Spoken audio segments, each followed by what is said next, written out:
जीत जाएंगे हम, जीत जाएंगे हम, तू अगर संग है। जिंदगी हर कदम एक नई जंग है, जिंदगी हर कदम एक नई जंग है। स्वागत है आप सभी विद्यार्थियों का अपने YouTube channel intelligent mathematics classes में। आज एक 10th क्लास का थ्योरम लेकर आया हूं मैं, जो इस साल 5 नंबर के रूप में पूछा जा सकता है विद्यार्थियों से। तो इसका अभ्यास करके जाइए भाई और 5 नंबर लेकर आइए वहां से। थ्योरम है, किसी बाह्य बिंदु से वृत्त पर खींची गई दो स्पर्श रेखाओं की लंबाइयां बराबर होती है। देखिए भाई, बाह्य बिंदु का मतलब होता है वृत्त से बाहर पॉइंट होना चाहिए, और उस पॉइंट पर से, बाह्य बिंदु का मतलब वृत्त है ना, उसके बाहर में बिंदु होगा, उससे वृत्त पर आपको खींचना है क्या, तो दो स्पर्श रेखा। स्पर्श रेखा के बारे में आपको जानकारी दिया गया है कि वह सरल रेखा जो वृत्त को एक बिंदु पर टच करता है वह उसका स्पर्श रेखा कहलाता है। स्पर्श रेखा को अंग्रेजी में टेंजेंट कहते हैं, TANGENT स्पेलिंग होता है, टेंजेंट, स्पर्श रेखा। तो आपको दो स्पर्श रेखा खींचने के लिए कह रहा है, दो स्पर्श रेखा खींचिए और दोनों का लेंथ जो है वह इक्वल प्रूफ करना है, बराबर प्रूफ करना है, समान प्रूफ करना है। वृत्त के बाहरी बिंदु से वृत्त के ऊपर दो स्पर्श रेखा खींचना है, और दोनों स्पर्श रेखा का लंबाई क्या होगा, बराबर होगा। यही चीज हम लोगों को आज इस थ्योरम में प्रूफ करना है और बिहार बोर्ड ये पूछेगा। ये मेरा विश्वास है, आने वाला टाइम में प्रूफ हो जाएगा। फिलहाल तो पढ़ लीजिए विशेष प्रतिज्ञा। थ्योरम को साबित करने के लिए हम लोग डायग्राम बनाते हैं, उसमें मानते हैं कुछ, तो उसको विशेष प्रतिज्ञा में लिखते हैं। मान लिया कि वृत्त है COR, C for circle, CIRCLE, circle means वृत्त, O सेंटर, R रेडियस। एक वृत्त हमने खींचा, देख लीजिए, एक वृत्त हमने खींचा जिसका केंद्र है O, जिसकी त्रिज्या है R, O से A का डिस्टेंस R और O से B का डिस्टेंस R, ये त्रिज्या है। तो C का मतलब सर्कल, O का मतलब केंद्र, R का मतलब त्रिज्या। मतलब हम लोग एक वृत्त जो खींचे हैं उसका त्रिज्या है R और उसका केंद्र है O, ठीक है। मान लिया कि वृत्त COR के बाहर कोई बिंदु P है। अब देखिए, ये तो आपका वृत्त हो गया, ये तो आपका वृत्त हो गया। अब वृत्त से बाहर एक बिंदु यहाँ पर P ले लिया गया, ये है बिंदु P। ये P बिंदु लिया गया जो कि वृत्त से कहां लिया गया, तो बाहर लिया गया, ठीक है ना। अच्छा, बिंदु P है, P से वृत्त पर दो स्पर्श रेखाएं PA तथा PB खींची गई है। देख लीजिए, एक PA खींची गई है और दूसरा PB खींची गई है, और हम लोगों को साबित करके बताना है कि जितना P से A का दूरी है उतना ही P से B का दूरी है, यानी दोनों स्पर्श रेखाओं की लंबाइयां समान है, PA बराबर PB।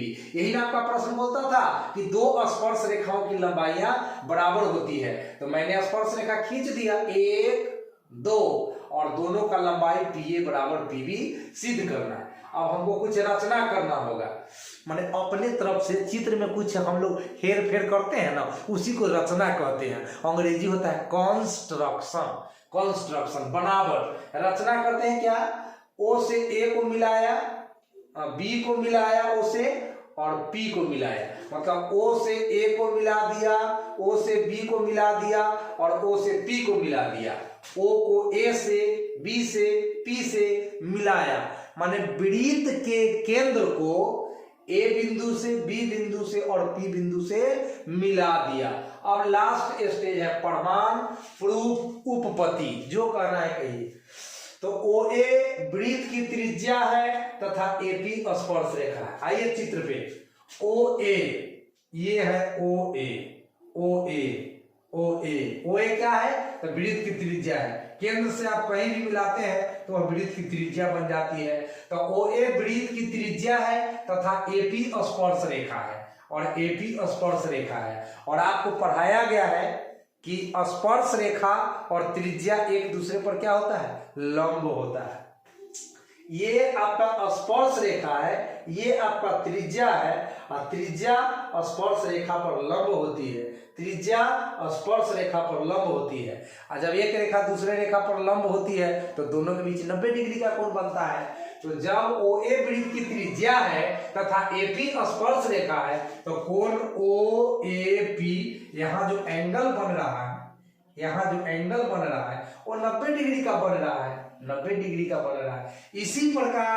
इसी प्रकार OB वृत्त की त्रिज्या है और PB स्पर्श रेखा है तो फिर त्रिज्या तो स्पर्श रेखा पर लंब होती है। तो यहाँ भी कोण OBP 90 डिग्री, कोण OBP 90 डिग्री। अब हम त्रिभुज OAP मतलब इस त्रिभुज में तथा त्रिभुज OBP इस त्रिभुज में क्या क्या देखते हैं। तो जितना OA उतना OB। कहिएगा कैसे, तो प्रत्येक आर के बराबर है। एक वृत्त की सभी त्रिज्याएं बराबर होती है, एक वृत्त की सभी त्रिज्याएं बराबर होती है। तो OA भी त्रिज्या है उसी वृत्त का और OB भी त्रिज्या है उसी वृत्त का। तो फिर एक वृत्त में जितनी त्रिज्याएं खींच लीजिए सबका लेंथ समान होता है। तो OA बराबर OB, प्रत्येक आर।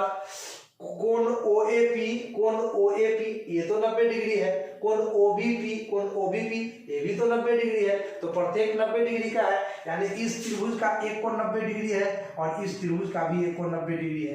अच्छा बात। उसके बाद OP दोनों में उभयनिष्ठ है, कॉमन दोनों में उभयनिष्ठ है। अब देखिए RHS सर्वांग समता लग रहा है, दोनों त्रिभुज में RHS सर्वांग समता लग रहा है। कहिएगा सर RHS सर्वांग समता क्या होता है। R का मतलब होता है राइट एंगल, 90 डिग्री का एक ही कोण दोनों में होना चाहिए जो कि है। H का मतलब होता है हाइपोटेनस कर्ण, तो दोनों का कर्ण 90 डिग्री के सामने कर्ण होता है। तो OP कर्ण इस त्रिभुज का भी है और 90 डिग्री के सामने कर्ण माने कर्ण जो है वह दोनों में उभयनिष्ठ है। तो कर्ण भी बराबर है। S का मतलब एक साइड, तो एक साइड है, ये जो त्रिज्या है, ये जो त्रिज्या है एक साइड के रूप में है। तो दोनों में एक कोण 90 डिग्री है। दोनों का कर्ण बराबर है, एक साइड बराबर है। तो ये सर्वांग समता से दोनों त्रिभुज क्या हो गया, OAP और OBP हो गया सर्वांग सम। ये सर्वांग सम का चिन्ह है, ये सर्वांग सम का चिन्ह होता है। सर्वांग सम का मतलब सभी अंगों से समान। तो एक त्रिभुज में 6 गो अंग होता है, 3 गो भुजा और 3 गो कोण। तो त्रिभुज OAP सर्वांग सम हो गया त्रिभुज OBP के। तो दोनों त्रिभुज सर्वांग सम हो गया तो इसका 6 अंग इसके 6 अंग के बराबर होगा। तो इसका मतलब ये वाला तो बराबर था त्रिज्या के कारण, ये हो गया। ये तो कॉमन साइड था तो इसका मतलब ये वाला भुजा तो इस भुजा के बराबर होगा, यानी PA जितना होगा PB उतना ही होगा। तो इस तरह से आपका ये थ्योरम प्रूव्ड हो गया। तो उम्मीद करता हूं कि आपको ये समझ आ गया होगा। थोड़ा सा मेहनत कीजिएगा, 5 नंबर लेने के लिए मेहनत तो करना पड़ेगा। तो चलिए मिलते हैं 65 नंबर वीडियो में।